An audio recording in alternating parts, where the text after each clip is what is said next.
I met a journalist in America named Connie Chung. She was on CBS Evening News or whatever.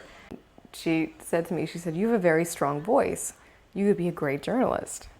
And of course at age 10, you know, that matters. But I never let go of that dream, actually, since then.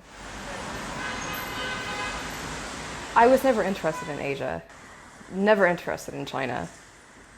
Just wasn't a part of the world where I ever saw myself going.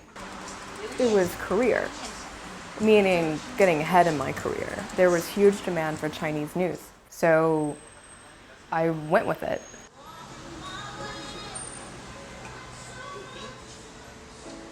Well, certainly it's been an adventure to be able to talk to a taxi driver or the handyman at my apartment complex or my IE, my maid. Those rare moments where you're able to get a glimpse into their life via their language and not mine. When that then translates into a feeling in your heart of understanding and changes you, makes you more compassionate.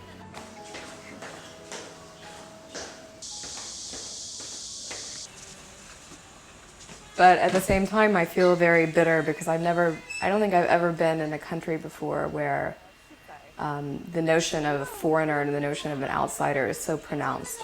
And that is something that I think at the end of the day is why I will leave. Frankly, I won't miss this struggle for survival. And that might sound very dramatic, but because I have to travel a lot, fighting to get on trains, standing in taxi lines with 600 people in them, just the battle of getting around. So even today, when I was walking around to get vegetables, it's a little stressful. Being scared of crossing the street and being run over by a bike, having to look 25 directions every time I go outside, that's just exhausting. I feel like my system, like physically, is just exhausted from that. Like I just cannot ever relax here. Jacob's store is about a mile from the apartment complex where Michael Brown was shot and killed over the weekend. I don't know what I really want to report on here anymore. But maybe that's life. You get tired of a beat because eventually you just kind of get burned out.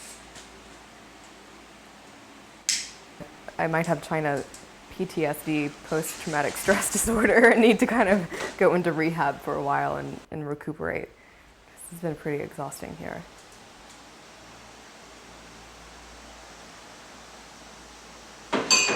So I took some time off and then came back and moved out of my longtime apartment here in Shanghai.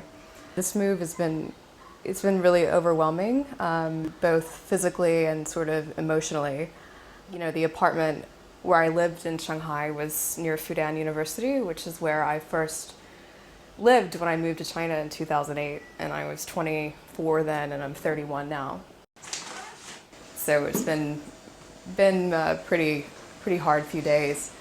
I think kind of recognizing that move is symbolic of maybe a bigger transition back to America sometime in the next 12 months. Notebooks, more notebooks, more notebooks. You know, I have a hard time getting rid of things, but this is also like, you know, this is 8 years of my life. Those are things that you know I will want to hang on to for the rest of my life, so that when I'm old and I tell my grandchildren I lived in China, I can pull it out, or I might use it as material for a book at some point. I want to leave here feeling like I did whatever, just a little bit, to try to help mutual understanding. And if I can say I did that, then that's good enough for me.